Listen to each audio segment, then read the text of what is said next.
One small riot, taking action when you're stuck. You have felt it before, that heavy, quiet feeling of knowing you should do something but your body will not move. It is not laziness and it is not weakness. It is the feeling of being stuck, like being trapped behind a glass wall while life happens without you. You watch others take action, make changes, and chase their dreams. Meanwhile, you replay the same thoughts, clean the same room, and promise yourself that tomorrow will be different. But tomorrow comes and nothing changes. This book is not about big heroic leaps or perfect plans. It is about something much smaller, much louder, and much more effective. One small riot is a single, messy, imperfect action taken when you are frozen. It is sending that email even when your hands shake. It is writing one silly sentence even when you doubt every word. It is stepping outside for 2 minutes even when you want to hide. This book will show you that you do not need courage to start. You start, and then courage catches up like a late friend. You will learn why your brain wants you to stay still and how to trick it into moving. You will stop waiting for the perfect moment because that moment is a lie. By the time you finish this introduction, you will already know your first small riot. Let us begin. Chapter 1: The Perfect Storm of Not Yet. You tell yourself you will start when you have more time. You say you will try after finishing one more task, or after the weekend, or after things calm down. But things never calm down, and the weekend ends, and the time never comes. This is called the not yet trap, and it is the most polite way to stay stuck forever. Your brain loves this trap because change feels dangerous, even good change. So it feeds you gentle excuses that sound like wisdom. Prepare more, wait, save your energy. These excuses feel responsible, but they are really just fear wearing a business suit. You are not being patient. You are being a prisoner to a perfect plan that does not exist. Here is what happens inside your head during the not yet storm. First, you get a spark of an idea, like writing a book or changing jobs. Then within seconds, your mind imagines every possible mistake you could make. It shows you a movie of you failing, looking silly, or wasting your time. To protect you from that scary movie, your brain creates a checklist of things you need first. You need a better laptop, a cleaner desk, a course, a coach, more confidence. But that checklist never ends because the real problem is not your tools. The real problem is that starting feels unsafe to your ancient lizard brain, so it keeps you busy preparing while you never actually begin. The trick to breaking this storm is to name it out loud. Say to yourself, "Oh, this is just my brain doing the not yet dance again." When you name the trap, it loses half its power, like turning on the lights in a scary room. You do not need to fight your brain or call yourself lazy. You just need to see the trap for what it is, a survival habit that is no longer helpful. Your brain thinks it is keeping you safe, but it is actually keeping you small. Once you understand this, you can stop arguing with yourself and start moving. You do not need to feel ready. You just need to be willing to feel a little uncomfortable for 5 minutes. Let us talk about the 3 hidden lies inside not yet. Lie number 1, I will feel like it someday. No, you will not. Motivation follows action, never the other way around. Lie number 2, I need a perfect plan first. A perfect plan is just a fancy way to delay failure, but failure is how you learn. Lie number 3, one small step is pointless. Actually, one small step breaks the spell of stillness, and that is everything. People who change their lives are not braver or smarter than you.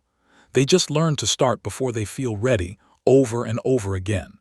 They collect small failures like badges, not wounds. And each tiny step rewires their brain to see action as safe, not scary.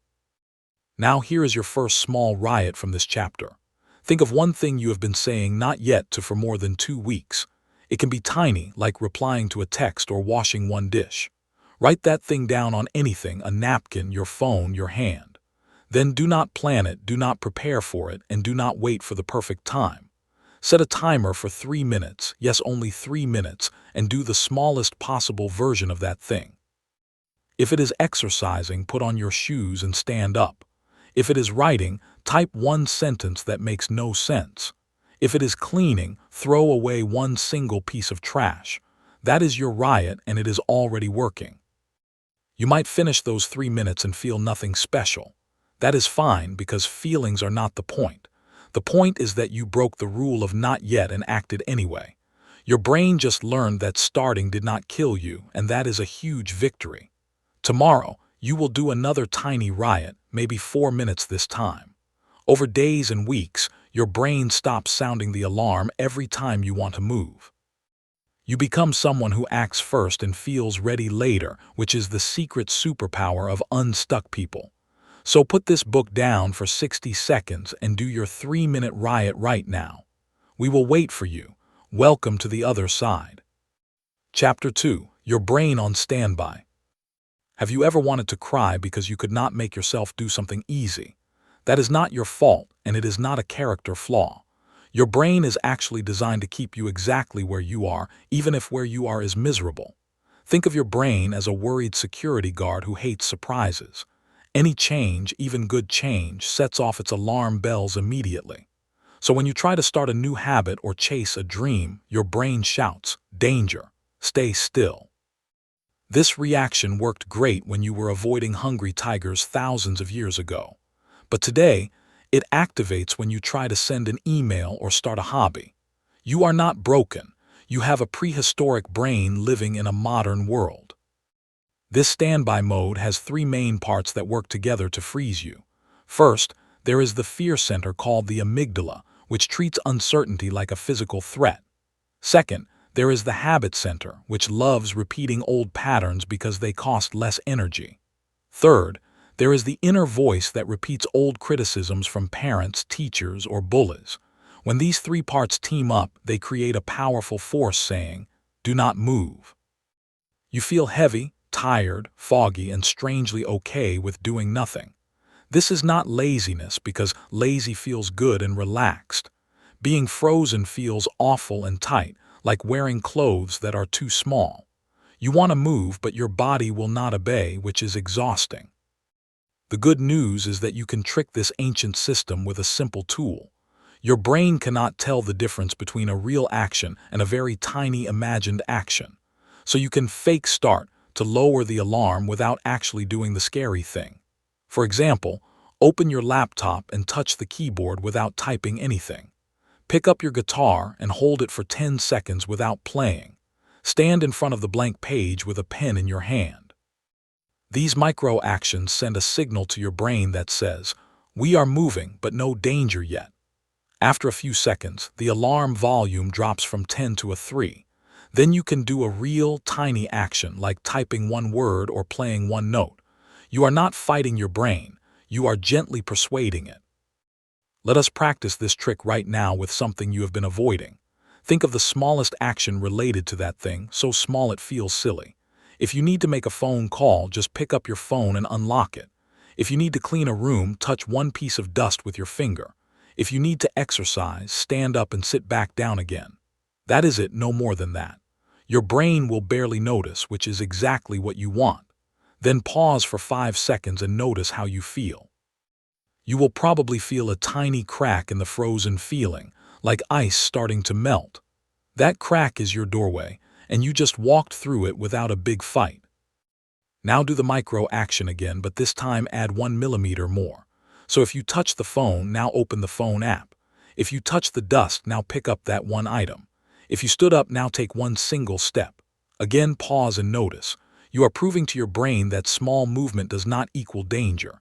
Each tiny victory sends a new memo to your security guard brain. This is fine. Let us keep going. Within 5 of these micro steps, you will often feel ready for a real small riot. You did not need courage, willpower, or a motivational speech. You just needed to be sneakier than your own brain, and now you know how. Your homework from this chapter is to catch yourself in standby mode this week. When you feel the heavy, frozen feeling, do not fight it or hate yourself for it. Instead, say out loud, "Oh, my brain is just doing its job." Then pick 1 micro action that takes less than 3 seconds to complete. Do that micro action without any expectation of doing more. If you stop there, great, you still won because you moved. If you feel like doing 1 more tiny step, also great. Over time, your brain will learn that starting is not a tiger attack. You will spend less time stuck and more time moving slowly but steadily. And slow movement always beats perfect stillness, every single time. Chapter 3. The one lie we all believe. There is one lie that keeps more people stuck than fear, doubt, and bad luck combined. That lie sounds like this: I will start when I feel ready. You have said it 100 times and it feels so reasonable and wise. Of course you should wait until you feel confident, prepared, and excited, right? Wrong, and here is why that lie is so dangerous. Readiness is not a door that opens before you start walking. Readiness is a feeling that shows up after you have already begun, like sweat after a run. Waiting to feel ready is like waiting for a train to arrive while refusing to walk to the station. You will stand there forever, watching other people board and leave without you. Let us look at how this lie tricks you every single day. You tell yourself you will write when inspiration strikes, but inspiration strikes while writing, not before. You say you will talk to someone when you feel less nervous, but nerves calm down during the conversation, not before it. You promise to exercise when you have more energy, but energy comes from moving your body, not resting more. This lie works because it feels responsible, like you are respecting your own feelings. But your feelings are terrible bosses because they change constantly and hate new things. If you let your feelings drive the car, you will never leave the parking lot. Successful people are not more ready than you. They are just better at acting while feeling terrible. They feel the fear, doubt, and awkwardness, and they do it anyway. So where does this lie come from, and why do we believe it so deeply? Part of it comes from school, where you were rewarded for being prepared with the right answer. Part of it comes from social media, where everyone posts finished, polished results without showing the messy start. Part of it comes from well-meaning people who say, make sure you are ready first. But readiness is not a real thing you can measure or achieve. You cannot wake up one morning with a ready stamp on your forehead. The truth is that every single person who ever did anything great felt underqualified and scared.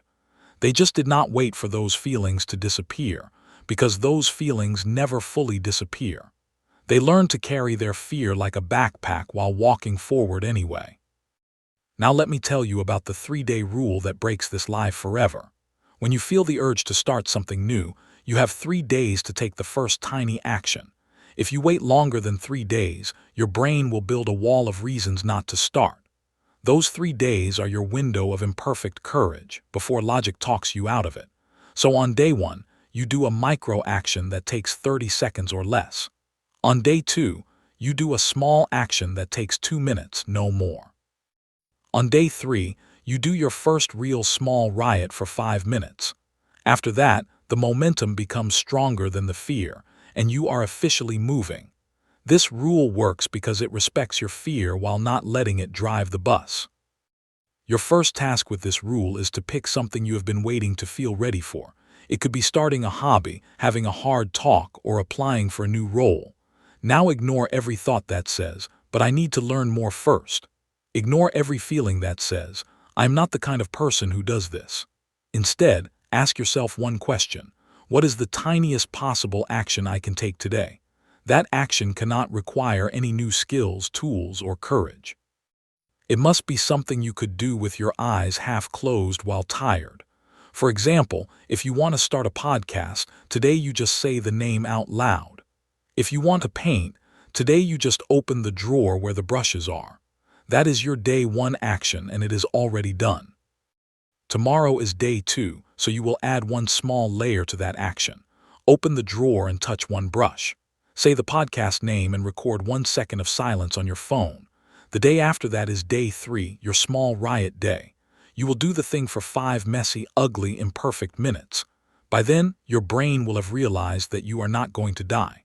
You will not feel ready, but you will feel something better, alive. Waiting for readiness is a slow death of all your best ideas. Taking action before readiness is how you resurrect those ideas. So stop reading and do your day 1 action right this second. Future you is already thanking you.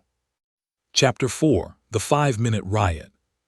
What if you could break any stuck spell in less time than it takes to boil water? That is exactly what the 5-Minute Riot does, and it is the most important tool in this book. A 5-minute riot is a timed burst of messy action with zero pressure to continue afterward. You set a timer for exactly 5 minutes, and you do the thing you have been avoiding. You do not have to do it well, completely, or even correctly. You just have to do it for 500 seconds, no more, no less.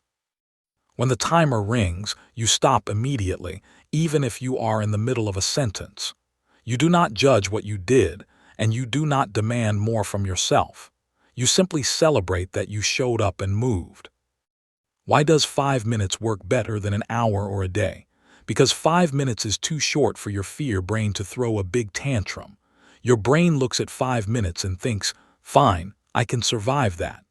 But an hour feels like a dangerous commitment, so your brain resists with full force. 5 minutes also lowers the perfectionism bar to the floor. You cannot be perfect in 5 minutes, so you stop trying and just start playing. Most people never start because they imagine the whole long road ahead. 5 minutes removes the road and leaves only the first step. Plus, 5 minutes is short enough to do even on your worst, most tired day. That means no more excuses like, I do not have time or I am too drained. Everyone has 5 minutes, even you right now. Here is exactly how to run your first 5-minute riot. Step 1. Pick one thing you have been stuck on, no matter how big or small. Step 2. Take out your phone or any timer and set it to 5 minutes. Step 3. Tell yourself out loud, I only have to do this until the beep. Step 4. Start doing the ugliest, roughest, most beginner version of that thing. If you are writing, write nonsense like, I do not know what to write. If you are cleaning, throw things into piles without organizing them. If you are exercising, do the silliest dance moves you can imagine. Step 5. When the timer rings, stop your hands and put everything down. Step 6. Close your eyes and take 3 slow breaths while saying, I moved. That is a win. Now let me show you why the 5-minute rule is actually a magic trick for your brain. During those 5 minutes, something called the progress effect kicks in without you noticing. Your brain releases small amounts of dopamine, the feel-good chemical, when you take action. This happens even if the action is messy and the result is ugly. After about 4 minutes, your brain starts to relax because no disaster has occurred yet. Often, you will feel a tiny spark of interest or curiosity around minute 4. That spark is your brain saying, oh, maybe this is not so bad. When the timer rings, you might even feel a little disappointed, which is hilarious and wonderful. That disappointment is proof that your brain is shifting from fear to interest. And if you feel like doing another 5 minutes, you can, but you do not have to. Here are 5 powerful 5-minute riots you can try this week. Riot 1. Open a document and type the worst page ever for 5 minutes straight. Riot 2. Pick up 3 things in your messy room and put them anywhere else. Riot 3. Send one text to a person you have been avoiding with just a hello. Riot 4. Stand up and shake your whole body like a wet dog for 5 minutes. Riot 5. Write down 5 terrible ideas for solving a problem you have. Notice that none of these riots require skill, bravery, or a good mood. They only require a timer and a willingness to look silly for 300 seconds. That is it, and that is always enough to break the ice. Once the ice is broken, the real movement can begin whenever you choose. Your challenge from this chapter is to do one 5-minute riot today before you sleep. It does not matter what time it is or how tired you feel. Pick the thing you have been avoiding the longest, even for years. Then set that timer and do the messiest version possible, like a child learning to draw. When the timer rings, do not let your inner critic speak for at least 10 minutes. Instead, write down one sentence. I did not feel ready, but I did it anyway. Keep a note on your phone where you track every 5-minute riot you complete. After 3 riots, you will notice that starting feels less like climbing a mountain.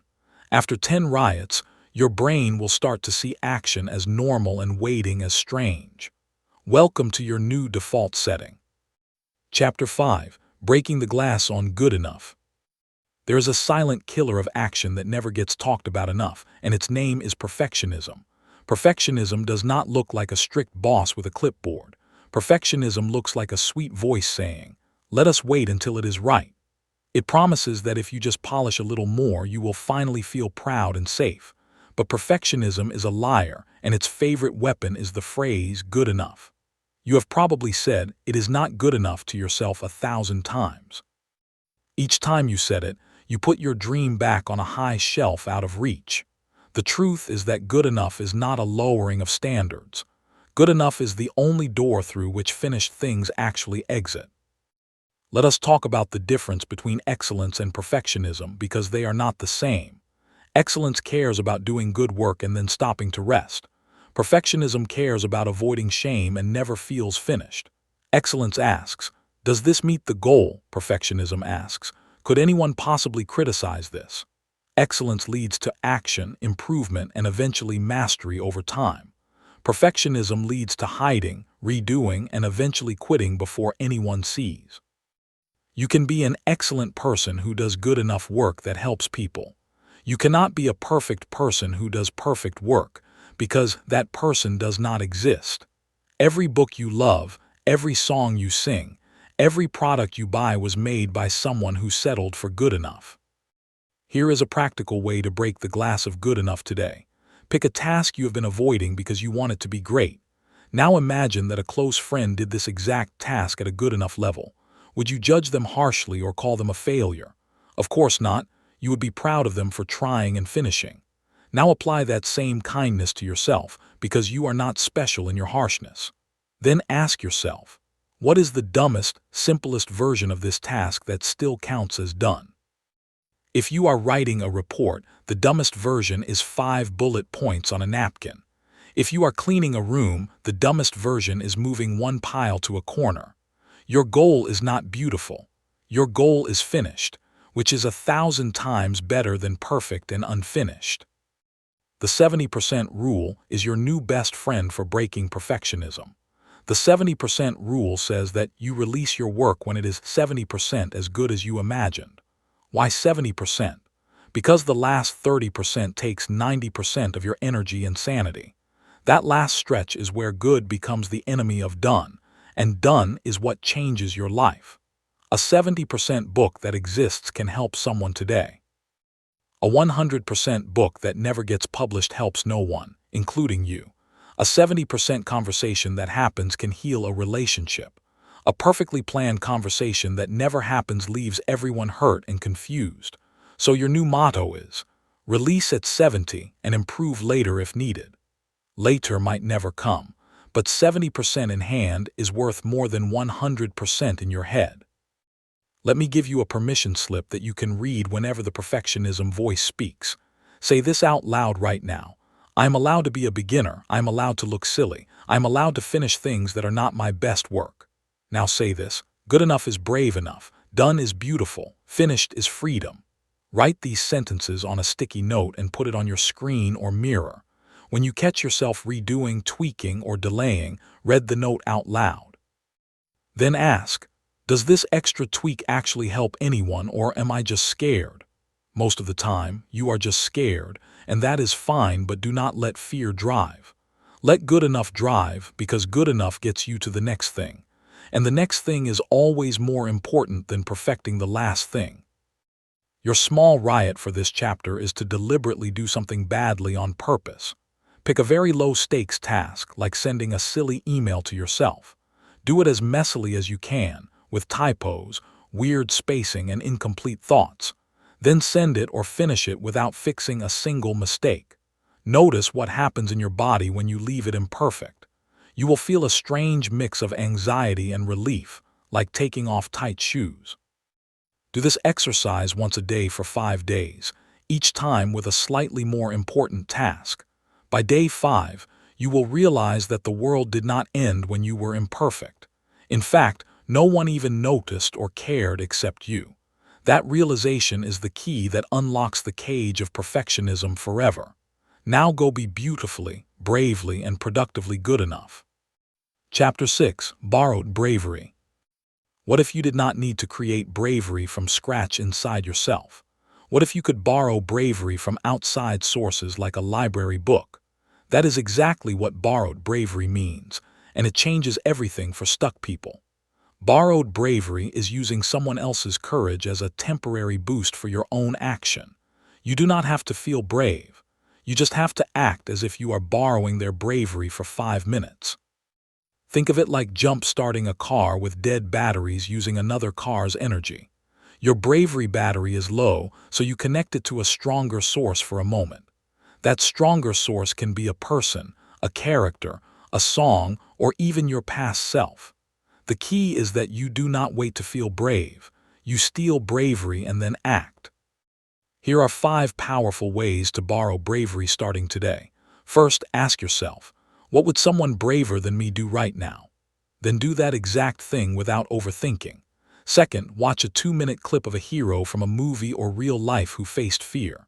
Third, listen to a song that made you feel powerful during a past victory, even from years ago. Fourth, imagine you are acting on behalf of a friend who needs your help, not for yourself. Fifth, remember a time you were terrified but did the thing anyway, and you survived. Each of these methods sends a signal to your brain saying, bravery is possible here. You are not pretending to be someone you are not. You are reminding your brain that courage lives in many forms, including borrowed ones. The most effective borrowed bravery trick is called the mentor on your shoulder. Think of someone you admire, alive or dead, real or fictional, who faces fear well. It could be a teacher, a grandparent, a superhero, or a character from a book. Now imagine that person standing next to you or sitting on your shoulder like a tiny coach. What would they say to you right now in this moment of fear? They would probably say something like, "You are safe. Just take one step. I am right here." Now act as if that mentor is watching you and cheering for every small move. You do not need to believe the mentor is really there. You just need to borrow their imagined voice to quiet your own fearful voice. This trick works because your brain cannot fully tell the difference between real and imagined support. So give your brain the support it needs, even if you have to make it up. Another powerful form of borrowed bravery is using your own past brave self. Think back to a time when you were really scared but you acted anyway. Maybe you gave a speech, had a hard conversation, or learned a new skill. Close your eyes and relive that moment for 30 seconds, noticing how your body felt. You were terrified then too, but you did not let terror stop you. That person still lives inside you, and you can borrow their bravery right now.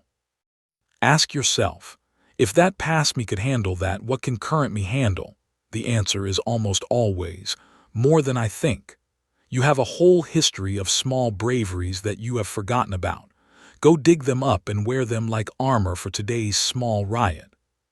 You can also borrow bravery from strangers who share their failures online. Go look for a video or post where someone tried something and failed publicly. Read the comments where people cheer for the effort, not the result. Notice that failure did not destroy that person. It actually made them more relatable and real. If they can survive looking silly or making mistakes, so can you. The internet is full of people showing their messy beginnings, their ugly first tries, their awkward moments. Those people borrowed bravery from someone else before they became brave themselves. Bravery is contagious, just like fear, so choose your contagion wisely. Surround your eyes and ears with brave failures, not perfect successes. Your challenge is to borrow bravery before your next small riot. Right now, pick a bravery source from the list above and spend 1 minute with it. Watch the clip, listen to the song, or imagine the mentor. Then, without leaving that feeling, do your 5-minute riot from Chapter 4. Notice how the borrowed bravery lowers the heaviness in your chest, even just a little. You do not have to feel like a warrior, you just need to feel 1% lighter. Over time, borrowed bravery becomes real bravery because your brain practices the feeling. One day, you will realize you do not need to borrow anymore. You will have built your own bravery from all those borrowed moments. But until then, steal away with no guilt, because bravery wants to be shared. Chapter 7. The Rule of One Pebble. Imagine throwing a single small pebble into a still, dark lake. At first, nothing seems to happen except a tiny splash and some ripples. But those ripples do not stop at the splash. They keep moving outward in all directions. They touch the shore, move the plants, and maybe even start a wave somewhere far away. This is exactly how action works in your life, especially small, messy action. You cannot control where the ripples go or what they touch. But you can be certain that every pebble you throw creates movement that was not there before. This is the rule of one pebble. One tiny action always leads to unexpected changes, even if you cannot see them yet. Most people stay stuck because they want to see the whole picture before throwing the first pebble. They want a map of all the ripples, a guarantee of where the waves will go. But life does not work that way, and waiting for certainty is a form of hiding. The truth is that you do not need to know where the ripples will go. You just need to know that ripples will happen, and that is enough. Every email you send might lead to a conversation you did not expect. Every 5 minutes of writing might become a chapter you did not plan. Every small act of courage might inspire someone who was watching secretly. You are not just affecting yourself. You are sending ripples through the whole lake of your life. Let me give you a real example of how one pebble changed a whole life. A woman wanted to start exercising but felt too embarrassed to go to a gym. She threw one pebble. She walked to the end of her driveway and back just once. That tiny walk made her feel silly but also slightly alive, so she did it again the next day. After a week, she walked to the neighbor's house and back, then around the block. After a month, she joined a walking group she found online because she felt like a walker now. That group introduced her to a friend who told her about a job opening she later got. All of that happened because of one stupid, tiny walk to the end of a driveway. The pebble did not look like much, but the ripples changed everything. Your job is not to predict the ripples. Your job is just to throw the pebble. Stop trying to figure out if your small action is worth it or strategic. Worth is not something you can measure before the ripples spread. Maybe your small riot will lead directly to your biggest dream, or maybe it will lead to a dead end that teaches you something valuable. Either way, you win because you are moving, and moving people learn faster than still people. Throw one pebble today, then watch what shows up tomorrow without forcing it. You will often be surprised by doors that open that you did not even know existed.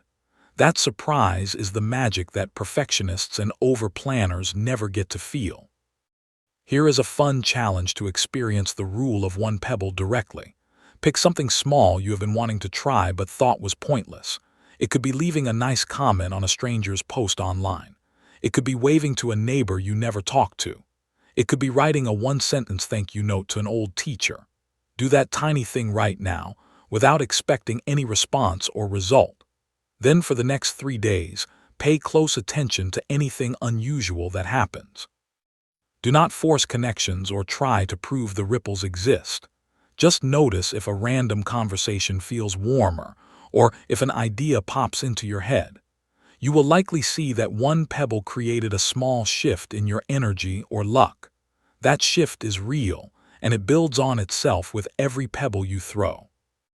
So from now on, stop asking, will this small action matter? The answer is always yes, because every action sends ripples. Start asking a better question. What is one pebble I can throw today? Throw it without ceremony, without expectation, and without a plan. Then throw another one tomorrow and another one the day after that. Do not stop to measure or judge the ripples, just keep throwing. Over weeks and months, those ripples will touch shores you cannot yet imagine. You will look back and see that your whole life changed not from one big explosion. It changed from 1,000 tiny pebbles that you almost did not bother throwing. Be the person who throws pebbles while everyone else waits for boulders. Chapter 8. The day after the first step. You did your first small riot yesterday, and it felt amazing, like breaking a window in a stuffy room. But today something strange is happening. You feel empty, confused, or even worse than before. This is so common that it has a name: the day after drop. The day after drop happens because your brain expected a bigger reward for your brave action. When the world did not throw a parade or hand you a trophy, your brain got confused. It asks, why did I bother if nothing changed? This question is dangerous because it can trick you into stopping forever. But nothing did change, and that is actually perfect and normal and expected. One small riot does not fix your life, just like one raindrop does not fill a lake. The magic is not in the first drop. The magic is in the drops that follow. Let me explain what is really happening inside your brain on this confusing day. Your brain loves patterns and hates uncertainty, so it is watching for results nervously. When it sees no immediate result, it sends you a message. See, this was a waste of energy. But your brain is looking at the wrong result because it is too impatient. The real result of your first riot was not external, it was internal and invisible. You rewired a tiny pathway in your brain that says, I am someone who acts even when scared. That pathway is like a small trail in a thick forest, barely visible but real. Every time you act again, you walk that trail and make it wider and easier to find. After many walks, that trail becomes a highway and action becomes automatic. So day 2 is not a failure. It is day 2 of building your highway. Here is your exact plan for the day after the first step and every low-energy day after. First, lower your expectations to the floor, literally to the basement. Your only goal today is to do 1 minute of action, not 5, just 1. Second, do not look for feelings of excitement, inspiration, or pride. Those feelings might show up or might not, and either way is fine. Third, remind yourself out loud. This is the boring part, and boring parts build everything. Fourth, do your 1 minute of action even if you feel nothing, especially if you feel nothing. Fifth, after the minute, say, that was enough, and close the task. Sixth, do not compare today to yesterday, because yesterday was the honeymoon and today is the marriage. The marriage is less exciting but much more real and lasting. You also need to watch out for a trick called the setback spiral. The setback spiral happens when you miss 1 day of action and decide you have failed. That 1 missed day then becomes 2 missed days, then a week, then a month. Soon you are back to being completely stuck, all because of 1 skipped day. The way to avoid this spiral is to use the never 2 in a row rule. You are allowed to skip 1 day for any reason, tired, busy, sad, whatever. But you are never, ever allowed to skip 2 days in a row, no exceptions. 1 skipped day is a rest. 2 skipped days is a retreat back into stuckness. So if you miss today, you must do a 1 minute riot tomorrow before noon. This rule saves more dreams than any motivational speech ever written. Let me give you a secret tool called the Done is Done journal for the day after. Take any notebook or note on your phone and create 2 columns. In the left column, write the date and your small action from yesterday. In the right column, write 1 sentence about how you felt today, even if it was blah. Then draw a line under both and leave them alone, no judging allowed. This journal is not for tracking progress or measuring results. It is for proving to your future self that you kept going on boring days. 3 months from now, you will look back at the blah days with so much respect. You will see that the people who win are not the ones who felt excited every day. The winners are the ones who showed up on the boring, heavy, confusing day after the first step. Your small riot for this chapter is to plan for your next day after before it happens. Take out your calendar and find a day this week that will likely be hard. Maybe it is a Monday morning, a day after a late night, or a sad anniversary. Write on that day, 1 minute riot only, feelings not required. Then decide what that 1 minute action will be, something laughably easy. It could be opening a window, drinking water while standing, or saying 1 kind word to yourself. When that hard day comes, do not negotiate with yourself or check your mood. Just set the timer for 60 seconds and do the stupid, easy thing. Then close the calendar and give yourself quiet credit. You just defeated the day after drop, and that is a bigger victory than yesterday's riot. Keep going. Chapter 9. Small Rebellion Log. You cannot change what you do not track, but most people track the wrong things. They track weight, money, or hours worked, all of which move too slowly to feel good. Then they get discouraged and stop tracking, and then they stop acting altogether. The small rebellion log is different because it tracks only 1 thing. Did you take action today? Not good action, not successful action, just any action towards something you care about. That is it. A simple yes or no, check or no check, dot or no dot. This log works because it rewards showing up, not achieving and showing up is what you can control. You cannot control if your book becomes a bestseller or your business succeeds. But you can control if you wrote for 5 minutes today, and that deserves a check. Here is how to build your small rebellion log in less than 2 minutes. Take any notebook, calendar, or even a piece of cardboard and draw 30 boxes in a row. At the top, write the name of your current small riot goal, like write daily or move my body. Each day after you do your small riot, you put a big X or a star in that day's box. That is the entire system. No extra notes, no ratings, no self-criticism. The only rule is that you never break the chain of X marks for more than 1 day. If you miss a day, you put a tiny dot in that box to show you noticed. Then you make sure the next day has a big X, no exceptions. This simple visual chain becomes more powerful than any amount of willpower. Why does this silly-looking chain of X marks work so well for your brain? First, it gives you a small hit of dopamine every time you add an X. That hit makes your brain start to crave the action, not avoid it. Second, after a few days, you do not want to break the beautiful chain you have built. The thought of a missing X starts to feel worse than the thought of doing the action. Third, the log makes your invisible progress visible, which silences the voice that says nothing is changing. Fourth, you stop judging the quality of your action because the log only cares about presence. Fifth, the log works even on terrible days when you do the bare minimum of 1 minute. Sixth, the log creates a story of you as a consistent person, and stories become identities.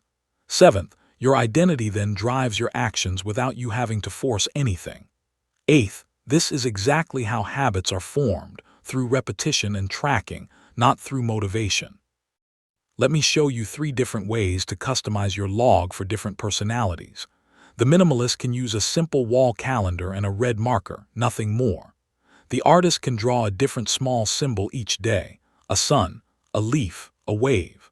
The competitive person can share their chain with one friend and race to 10 days first. The forgetful person can set a phone alarm that says X marks the spot every evening. The skeptical person can try it for just 2 weeks and then decide if it helps. The busy parent can put the log on the fridge where kids will ask about it daily. The point is not the format. The point is the ritual of marking your small rebellion. The ritual itself becomes a small riot that feeds the next small riot. Your first task is to create your log right now before you read another sentence. Grab whatever is near you, a napkin, a receipt, a note on your phone. Draw 30 boxes in a row and put an X in today's box because you are reading this book. That X counts because taking action to learn is still taking action. Now put your log somewhere you will see it every single day without fail. Tape it to your mirror, your fridge, your laptop, or your bedside lamp. Then commit to putting an X in every single box for the next 30 days. Some days the X will come from a 5-minute riot that felt great.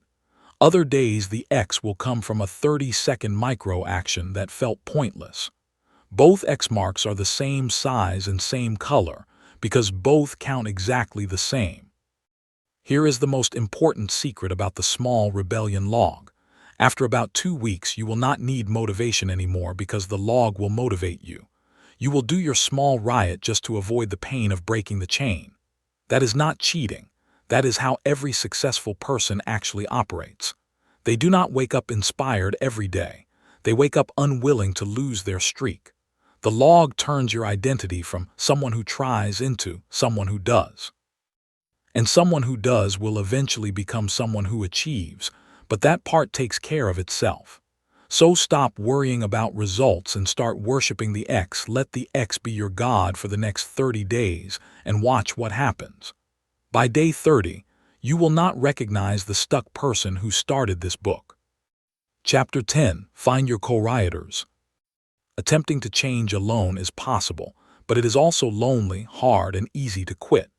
Humans are pack animals, and your brain takes action more seriously when others are watching.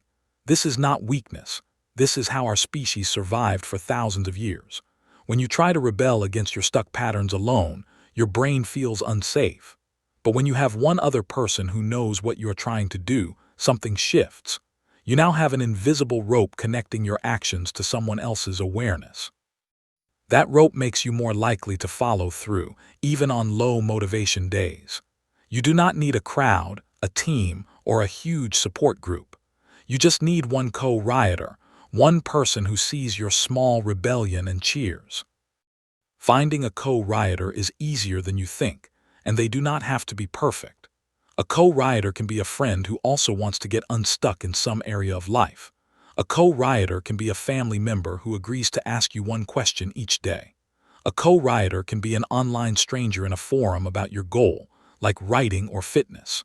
A co-rioter can even be an imaginary version of someone who believes in you completely. The only requirement is that you tell them your small riot goal honestly. And you give them permission to check in on you gently, without pressure or shame. You also agree to check in on them if they have their own goal to chase. That mutual check-in is the secret sauce that makes co-rioting work so well. Here are 5 specific ways to use a co-rioter to boost your small riots. First, send a daily text with just one emoji that means, "I did my riot today." Second, have a 5-minute call twice a week where you say your riot out loud before doing it. Third, share a photo of your small rebellion log with your co-rioter every Sunday night. Fourth, agree on a small reward you both get after 7 days of unbroken X marks. Fifth, be each other's emergency button for days when you want to quit entirely. Notice that none of these methods require long conversations or emotional support sessions. You are not looking for a therapist or a cheerleader. You are looking for an accountability buddy. Accountability works because your brain hates letting down a real person more than it hates doing hard things. Use that quirk of human nature to your advantage. What if you feel too embarrassed to tell someone your small riot goal? That embarrassment is actually a sign that your goal matters to you deeply. Embarrassment means you care about failing in front of someone, which means you care about succeeding. So feel the embarrassment and then tell one person anyway, despite the feeling. You can even say, "I'm embarrassed to tell you this, but here it is." Chances are, that person will not laugh or judge you because everyone has secret stuck places. In fact, they will likely feel honored that you trusted them with something vulnerable. And they might even share their own stuck goal with you, creating a two-way street. Now you are not just getting help, you are giving help, which feels even better. So the embarrassment becomes a gift that deepens your connection with another human. If you truly have no one in your life to be a co-rioter, here is a backup plan. Go to an online community focused on your goal, like a subreddit or Facebook group. Post this exact message. "I am looking for a 30-day small riot partner. Anyone want to trade daily emojis?" You will be shocked at how many people say yes because they are stuck too. People are hungry for connection around action, not just around talking about problems. You can also use an app like StickK or CoachMe that provides virtual accountability. You can even pay a small amount of money that you lose if you miss your riot. But a real human co-rioter is best because humans care in a way apps cannot. So try 3 times to find a real person before you settle for a digital solution. Your future unstuck self will thank you for being brave enough to ask. Your small riot for this chapter is to identify one potential co-rioter within 24 hours. Write down 3 names of people who might say yes if you ask them. Then rank them from most likely to least likely to support you without judgment. Now send a message to the most likely person with these exact words. "I am doing a 30-day small action challenge. Would you be my check-in buddy? It will take 2 minutes a day." If they say no, go to the next name on your list. No shame in asking again. If they say yes, celebrate by sending them your first emoji of a small fire or a raised fist. Then put a reminder in your phone to check in with them tomorrow at the same time. You just turned a solo struggle into a shared adventure, which doubles your chances of success. Now go be brave enough to be seen trying. Chapter 11, The Setback Trick. You will have a setback, not maybe, not possibly, but certainly. You will miss a day, feel terrible, eat bad food, and hide under your blanket. This is not a sign that you are weak or that this book failed you. This is a sign that you are a normal human being with a normal human brain. The difference between stuck people and unstuck people is not avoiding setbacks. The difference is what you do in the first 5 minutes after a setback happens. Most people turn a one-day slip into a one-month spiral of shame and quitting. But you are going to learn a simple trick that stops that spiral in its tracks. This trick takes 60 seconds and feels almost too simple to work, but it works every time. The setback trick has 3 steps and you can memorize them right now. Step 1. When you notice you missed your small riot, say out loud, "Oh, that happened." Do not say anything else, especially not mean things about yourself. Step 2. Take 1 normal breath in and 1 long breath out like a sigh of relief. Step 3. Ask yourself 1 question. What is the tiniest repair action I can take in the next minute? That repair action cannot be doing yesterday's riot or making up for lost time. It must be a fresh, tiny action that starts today's movement, no guilt attached. For example, if you missed writing, your repair action could be typing 1 letter. If you missed exercising, your repair action could be standing up and sitting down. That is it, the whole trick, and now you are back in motion. Why does this silly-sounding trick work so well against shame and quitting? Because shame grows in the silence between your setback and your next action. Every second you spend criticizing yourself waters the shame plant in your brain. The setback trick interrupts that silence immediately, giving shame no time to grow roots. By saying, "Oh, that happened," with a neutral voice, you refuse to make the setback mean anything about you. By taking a long breath, you calm your nervous system so it stops panicking. By taking a tiny repair action, you prove to your brain that 1 missed day is not a disaster. You are not pretending the setback did not happen, because that would be lying. You are simply refusing to let 1 small miss become a whole identity of failure. That refusal is the most powerful muscle you can build for long-term change. Let me give you a real example of the setback trick in action from a real person. A man named Carlos wanted to practice guitar for 5 minutes every day. On day 12, he got home late, fell into bed, and completely forgot until the next morning. His old self would have said, "I ruined my streak, so I might as well quit now." But Carlos used the setback trick immediately upon waking up. He said out loud, "Oh, that happened," took a breath, then picked up the guitar for 5 seconds. Those 5 seconds felt silly, but they stopped the shame spiral before it could start. That day, he practiced his normal 5 minutes in the evening without any drama. Carlos kept his streak going and finished 30 days because he did not let 1 miss become 2. The setback did not define him. His repair action defined him instead. You need to prepare for setbacks before they happen, not during the panic. Right now, while you are calm, write down the setback trick on a small card. Put that card somewhere you will see it during a bad moment, like your pillow or bathroom mirror. Then write down 3 possible setbacks that could happen to you in the next month. For each setback, write 1 repair action that takes less than 60 seconds to complete. For example, if your setback is, "I feel too sad to move," your repair action is put 1 hand on my heart. If your setback is, "I got distracted by my phone," your repair action is, "Turn the phone over face down." Having these plans ready makes the trick automatic instead of something you have to remember while hurting. Preparation is not pessimism. Preparation is self-kindness for your future struggling self. Your small riot for this chapter is to practice the setback trick on a tiny fake setback. Deliberately miss 1 small action today, something unimportant like making your bed. Then, 1 hour later, run through the 3 steps exactly as written. Say, "Oh, that happened," without any extra mean words in your head. Take your long breath out like you are blowing through a straw. Then do your silly repair action, which could be touching the bed with 1 finger. Notice how different this feels from your usual shame spiral after a mistake. You will feel a little strange, a little relieved, and maybe even a little proud. That proud feeling is your brain learning that setbacks are not disasters, they are data. Data just tells you what happened. It does not tell you who you are. Now go be someone who stumbles forward instead of falling backward. Chapter 12. The Accumulation Principle. Most people fail not because they do not try hard enough on big days. Most people fail because they give up before their small days have time to add up. They want to see results immediately, like a vending machine where you put action in and get success out. But life is not a vending machine. Life is a garden where seeds grow slowly underground first. The accumulation principle says that small, consistent actions will always beat big, rare explosions. 100 days of 5-minute riots equals 500 minutes of movement.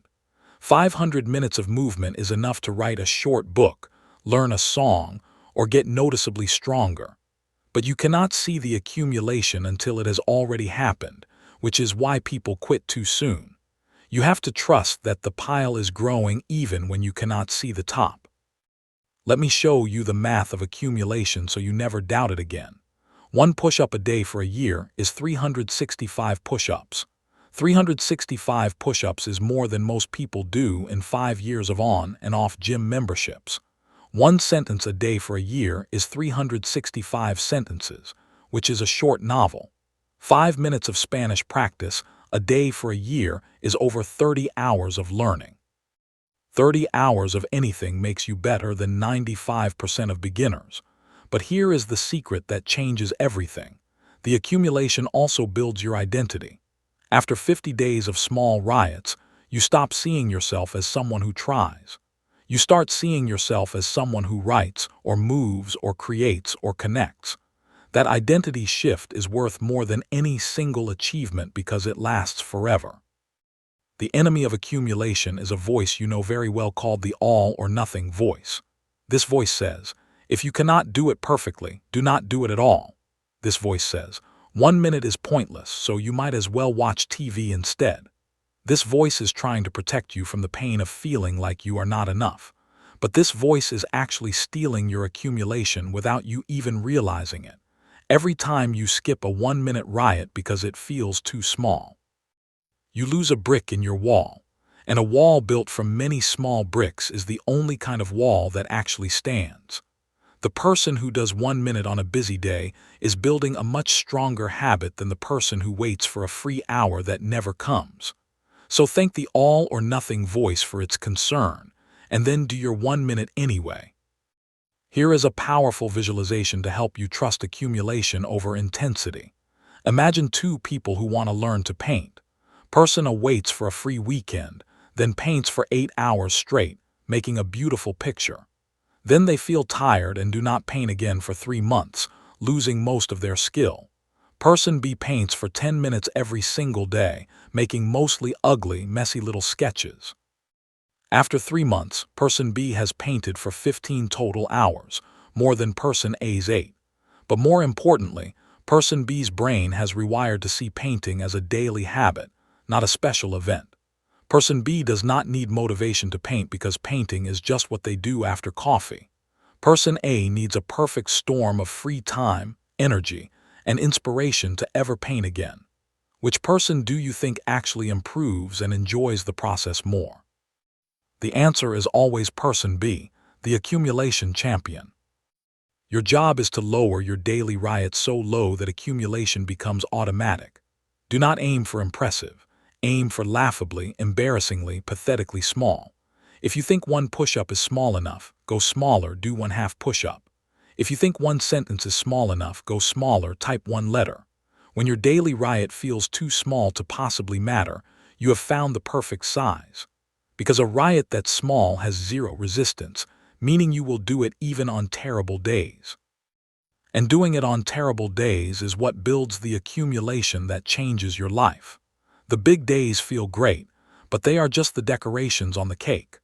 The small, boring, daily days are the actual cake that feeds you over time. So stop chasing big hero moments and start worshiping tiny, boring consistency.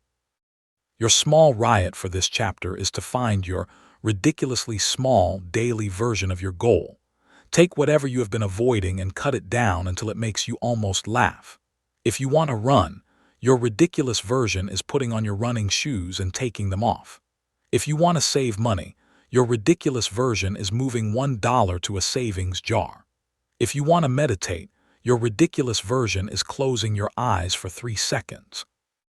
Now commit to doing that ridiculous version every single day for 2 weeks. Do not increase the time. Do not try to do more. Just enjoy how easy it feels. Watch as the accumulation builds without any struggle, willpower, or heroic effort. After 2 weeks, you will naturally want to do a little more because your brain now likes the habit. That is the magic of accumulation. It turns boring into automatic and automatic into unstoppable. Chapter 13. Rewriting Your Stuck Story. Every stuck person is telling themselves a story that keeps them stuck. That story has a plot, characters, and a repeating ending that never changes. Your story might be, I am not a morning person, or I always quit things. Your story might be, people like me do not succeed, or I started too late in life. These stories feel like facts because you have repeated them for years inside your head. But they are not facts. They are just old sentences that you have practiced too many times. And if you learn to tell a stuck story, you can learn to tell a moving story. The first step is to catch your stuck story in action without judging yourself for having it. The second step is to rewrite one sentence of that story into a more useful version. Let me show you how stuck stories work with an example you might recognize. Your stuck story might be, I always try new hobbies and then lose interest after 2 weeks. That sentence feels true because it has happened before, maybe many times. But the hidden message in that sentence is, this is a permanent part of who I am. That hidden message is what actually keeps you stuck, not the losing interest part. A rewritten version of that story could be, in the past, I lost interest after 2 weeks. I am now learning to stay interested longer. Notice that the rewritten story does not lie or pretend the past did not happen. It simply moves the problem from your identity to your timeline. The problem is not, I am a quitter. The problem is, I have not yet learned how to keep going past 2 weeks. That shift changes everything because learning is possible, but changing your identity feels impossible. Here is a simple worksheet to rewrite any stuck story in 5 minutes right now. Take a piece of paper and draw a line down the middle. On the left side, write your stuck story exactly as your inner voice says it. Be honest and ugly, let the mean sentences out onto the paper. On the right side, write a rewritten version using these 3 rules. Rule 1. Describe the past behavior without saying always or never. Rule 2. Add the words yet or so far to remind yourself change is possible. Rule 3. End with a small action you can take today to prove the new story true. For example, if your stuck story is, I am bad at finishing things, your new story is, I have struggled to finish things so far. Today I will finish reading this chapter. That rewritten story is not fake positivity. It is simply more accurate and more useful than the old one. The most powerful stuck story to rewrite is the one about time and age. So many people say, I am too old to start something new, or I wasted too many years. But here is a truth that will set you free immediately. The time will pass anyway, whether you take action or stay stuck. In 5 years, you will be 5 years older no matter what you choose today. The only question is whether you will be 5 years older and still stuck, or 5 years older and slightly better. There is no trophy for arriving at old age with a perfect record of avoiding embarrassment. There is only the quiet regret of not having tried, which feels much worse than any failure. So rewrite your age story to this. I am exactly the right age to start because I am alive today. That sentence is not a lie. It is a choice about where to place your attention. You also need to watch out for the other people's story that keeps you comparing and despairing. Your stuck story might say, everyone else has their life together except me. That story feels real because social media shows everyone's highlight reels, not their bloopers. But here is what you do not see. The other people also have stuck stories playing in their heads. The person who looks successful might be terrified of being exposed as a fraud. The person who seems confident might be crying alone in their car after work. Everyone is rewriting their own stuck stories, and no one has a perfect final draft. So your new story is, I am not behind. I am exactly where my path has led me. And from here, I can take one small step forward. That step forward is your only job, not comparing your chapter 1 to someone else's chapter 20. Your small riot for this chapter is to rewrite one stuck story out loud to another person. Pick a trusted friend, your co-rioter, or even a pet who will not judge you. Say your old stuck story first, the mean one that lives in your head. Then say your rewritten story, the one that opens a door instead of closing it. Notice how different your body feels when you say the two versions out loud. The old story likely makes your chest tight and your voice small. The new story likely makes your shoulders relax and your breath deepen. That physical shift is your brain believing the new story even just a little bit. Keep saying the new story every morning for 2 weeks, and it will start to feel true. Not because you are lying, but because you are finally telling a more helpful version of the truth. And a helpful truth is the only kind worth keeping. Chapter 14. Riot Etiquette. Taking action is wonderful, but taking chaotic action that burns bridges is not the goal. You want to create a small riot, not a huge fire that hurts you or others. Riot etiquette means being brave while also being kind, smart, and strategic. It means knowing when to push and when to pause, when to speak and when to listen. Many people finally start taking action, but they do it in a reckless way. They quit jobs without savings, yell at loved ones, or burn old friendships for no reason. That is not a small riot. That is self-destruction wearing a costume of courage. Real courage includes wisdom about consequences, because you want to build something new, not just destroy the old. Here are the 5 rules of riot etiquette that will keep your rebellion healthy. Rule 1. Never do a small riot that hurts someone else just to make yourself feel powerful. Rule 2. Always warn people close to you that you are changing so they are not surprised. Rule 3. Do not quit anything important on a bad day. Wait for 3 calm days first. Rule 4. Keep your small riots small enough that they do not create disasters you cannot fix. Rule 5. Apologize quickly and fully if your riot accidentally steps on someone's feelings. These rules do not make you weak. They make you effective over the long term. Because the goal is not to be a dramatic hero for 1 week. The goal is to be a steady, growing person for many years. One common mistake is using your small riot energy to have honest conversations that are really just attacks. You might feel brave and decide to tell your boss everything you hate about your job, or you might tell your partner every way they have disappointed you over the years. That is not a small riot. That is emotional vomiting disguised as honesty. Real honest communication says, I feel stuck and I want to change, can we talk? Not here is a list of everything wrong with you. The difference is that the first invites help and teamwork. The second invites defensiveness and fighting, which leaves you more stuck than before. So before any difficult conversation, ask yourself, is this building a bridge or burning one? If it is burning, save that energy for a different kind of riot. Another important piece of riot etiquette is knowing when to rest, not quit. Resting is a planned pause where you deliberately take time off from your small riots. Quitting is a permanent stop that comes from shame or exhaustion after pushing too hard. You should schedule at least 1 rest day every week where you do 0 small riots on purpose. On that day, you do not feel guilty. You do not check your log, you just breathe. This planned rest actually makes your accumulation stronger because burnout is the real enemy. Without rest, your small riots become a chore, and chores get abandoned eventually. But with rest, your small riots become a rhythm, and rhythms can continue forever. So add a rest symbol, like a moon or a cloud, to your small rebellion log each week. You also need etiquette for how to handle other people's reactions to your small riots. Some people will feel threatened by your change even if they love you. Your growth shines a light on their stuckness, which makes them uncomfortable. They might say things like, you are changing too much, or this is a phase. Do not argue with them or try to prove they are wrong. Instead, use the etiquette of calm confidence. I hear you.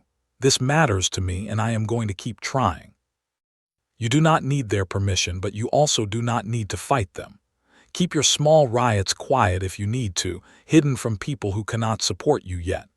Protect your tiny flame from strong winds, even if those winds come from people you love. Later, when your flame is afire, they will see it and maybe even ask to borrow some warmth. Your small riot for this chapter is to practice 1 act of kind, strategic action. Think of a change you want to make that involves another person in some way. Before you act, write down the best possible outcome and the worst possible outcome. Then write down one way to protect the other person's feelings if things go badly. Then write down one way to protect your own energy if things go badly. Now take your small action with this plan in hand, moving slowly and gently. After the action, check in with the other person to see how they felt about it. If they felt hurt, apologize without defending yourself. Just say, "I am sorry that hurt you." If they felt fine, celebrate together and thank them for supporting your growth.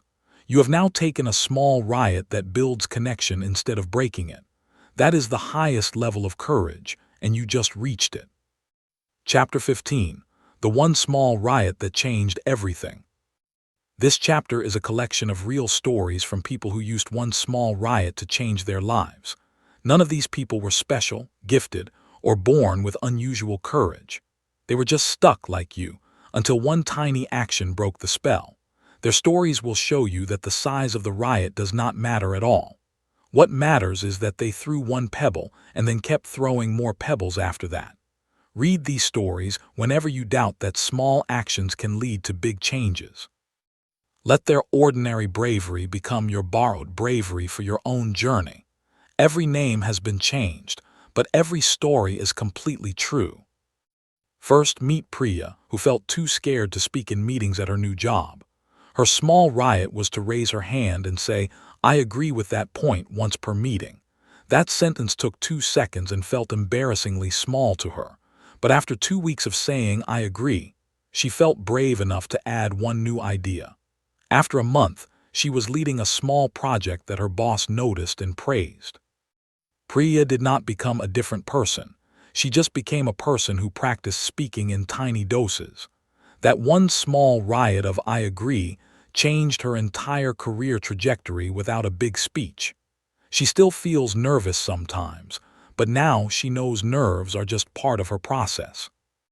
Next, hear about Jamal, who dreamed of playing guitar but thought he had no talent. His small riot was to touch his guitar for 60 seconds every day, no playing required. Some days he just looked at it. Some days he strummed one open string by accident. After 3 weeks of touching, his fingers naturally started forming a simple chord without thinking. After 6 weeks, he could play 3 chords badly, but it sounded like music to him. Jamal now plays for his daughter every night before bed, and she calls him a rock star. He never had a breakthrough moment or a sudden rush of talent. He just had a 60-second riot that turned into a 2-year habit. That habit built a skill that brought joy to his whole family. Then there is Rosa, who felt trapped in a friendship that drained all her energy. Her small riot was to wait 10 minutes before replying to this friend's texts instead of answering instantly. Those 10 minutes gave her space to notice how she really felt about the friendship. After a week of waiting, she realized she felt relief, not guilt, during the pause. That relief was her body telling her that the friendship was hurting her more than helping. Rosa then used a small riot of sending a kind, honest message, setting a small boundary. That boundary saved years of resentment and freed up energy for better friendships. She did not have a dramatic fight or a tearful goodbye scene. She just added 10 seconds of pause, and that pause told her everything she needed to know.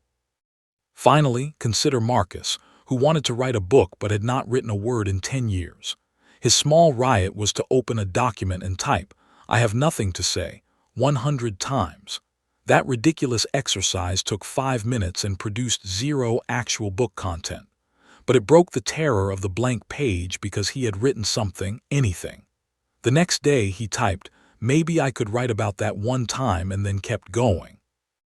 Marcus finished his first draft in 8 months, writing 10 ugly minutes per day. His book was not a bestseller, but his niece read it and said it changed how she saw him. Marcus learned that you do not need talent, time, or even an idea to start writing. You just need to be willing to write garbage for 5 minutes until the real words show up. Your final small riot from this book is to become someone else's story. You will now take everything you have learned and put it into action for 30 days straight. You will use the 5-minute riot, the small rebellion log, and the setback trick as your tools. You will borrow Bravery, find co-rioters, and rewrite your stuck story every morning. You will remember that one small pebble always creates ripples, even when you cannot see them. And when you finish your 30 days, you will write your own one-paragraph story. That story will start with "I used to be stuck, and then I tried one small thing." That story will inspire someone else who is where you used to be. That is how small riots spread, person to person, pebble to pebble, until nothing stays stuck. Now go start your story. Conclusion. You have made it to the end of this book, but your small riot is just beginning. Remember that every single person who ever changed their life started exactly where you are right now.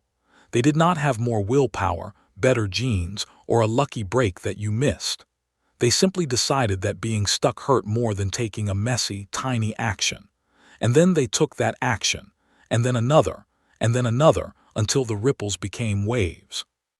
You now have every tool you need.